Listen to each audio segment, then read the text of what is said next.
Hello friends, welcome to my JEERA's kitchen. இன்னைக்கு JEERA's kitchenல நம்ம பார்க்க போறது பீட்ரூட் தயிர் பச்சடி. வாங்க எப்படி செய்யலாம்.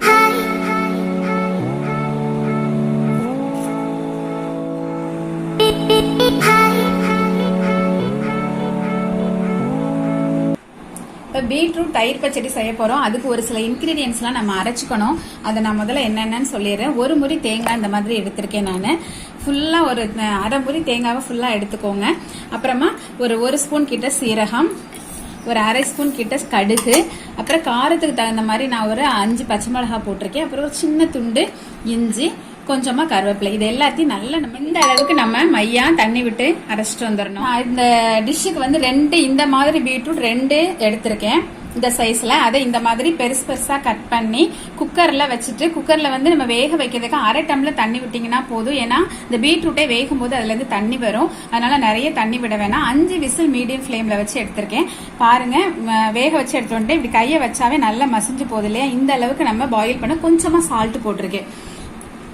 இப்ப நம்ம என்ன பண்ணணும் அப்படின்னா, இதை மிக்சில எல்லாம் வந்து பேஸ்ட் பண்ணக்கூடாது. அப்படி பண்ணணும் அப்படின்னா டேஸ்ட் நல்லா இருக்காது. இந்த மாதிரி மத்த வச்சுட்டு கொஞ்சமா இப்படி நல்லா அமுக்கி விட்டுக்கோங்க. நான் அமுக்கிட்டு காமிக்கிறேன். இந்த மாதிரி மத்த வச்சு நான் மசிச்சு விட்டுக்கிட்டேன். நீங்க இல்லைன்னா ஆறுனதுக்கு அப்புறம் கையை வச்சு நசுக்கினீங்கன்னா கூட நல்ல சாஃப்டா தான் இருக்கும். இந்த மாதிரி வந்துடும். ரொம்ப எல்லாம் அரைக்க வேணாம். இந்த அளவுக்கு பண்ணினீங்கன்னா போதும். இப்ப நம்ம ஸ்டவ் ஆன் பண்ணிக்கலாம்.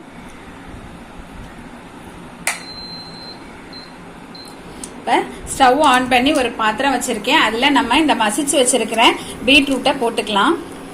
இதை நீங்க மிக்சில எல்லாம் அரைச்சிங்க அப்படின்னா நல்லா இருக்காது. மத்துல இது பண்ணுங்க. அப்படி இல்லைன்னா கரண்டியை வச்சே கூட நீங்க நசுக்கி விட்டு எடுத்துக்கிட்டீங்க அப்படின்னா போதும். இப்ப நம்ம இந்த அரைச்சி வச்சிருக்கோம் இல்லையா தேங்காய் பேஸ்ட், அதையும் இதோட போட்டுக்கலாம். இதெல்லாம் அந்த மசால் வாடை எல்லாமே போய் அந்த தண்ணி எல்லாம் அப்சர்வ் ஆகி ட்ரை ஆகணும். அது வரைக்கும் இதை நம்ம கிளறி விடலாம்.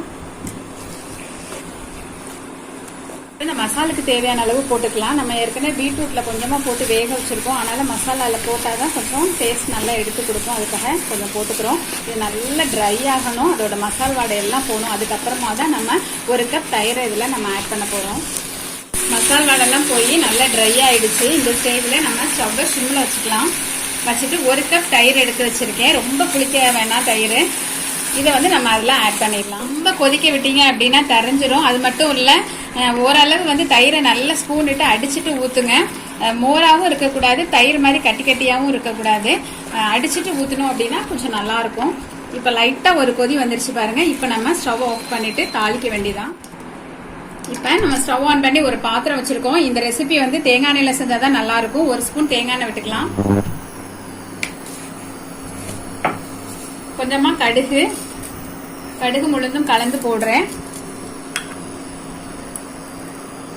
அதோட கொஞ்சம் கருவேப்பிலை, 4 வத்தலை கிள்ளி போட்டுக்கோங்க. இந்த பிளேவர் வந்து அதுக்கு ரொம்பவே இந்த தேங்காய் எண்ணெயில கலந்து போகும்போது ரொம்பவே நல்லா இருக்கும். நல்ல பொன்னிறமா வரட்டும். தாளிச்சதை அதுல கொட்டிடலாம்.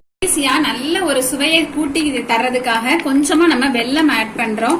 அது இன்னும் கொஞ்சம் அதிக சுவை தரும். இந்த காரம், புளிப்பு, இனிப்போட சேர்ந்து இப்போ ஒரு 1 நிமிஷம் மட்டும் மூடி வச்சுட்டு நம்ம இறக்கிட்டோம் அப்படின்னா பிளேவர் சூப்பரா இருக்கும். இப்ப நமக்கு ரெடி ஆயிடுச்சு. பாருங்க, பார்க்கவே எவ்வளவு அழகா இருக்கு.